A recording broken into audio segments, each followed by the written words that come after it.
This week, there is a new update for those who get mammograms. Providers must now provide information on a patient's breast density. King 5's Christine Pei explains what this means and why it's important in this week's HealthLink.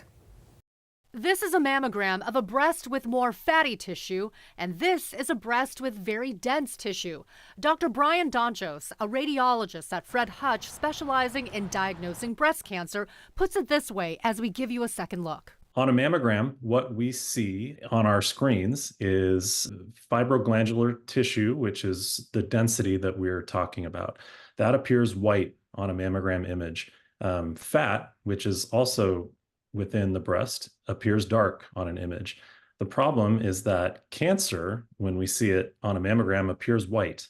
If the more white tissue you have, the more dense tissue you have. And making it harder for doctors to interpret possible cancerous growths on a mammogram. The so-called density comes from having more fibrous and glandular tissue in the breast.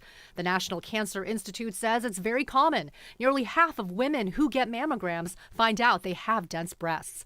Doctors say women can't determine this by self-exam or appearance. It can only be seen in imaging.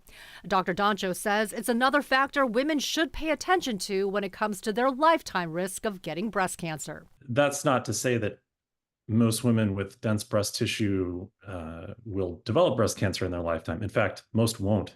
But it's a small piece, but an important piece of the puzzle in determining your overall increased risk of breast cancer. Women who have been getting mammograms in Washington may find this familiar. All breast imaging clinics in the state of Washington are already complying with this requirement. Dr. Dontchos says the FDA now requiring all providers in the U.S. to add a breast density report is a step toward more tailored screening methods. We've known for some time now that incremental increases in mammographic breast density correspond to incremental increased risk of breast cancer over a woman's lifetime. Women who do have dense breasts and a family history of breast cancer should consult with their doctor about any additional screening if needed.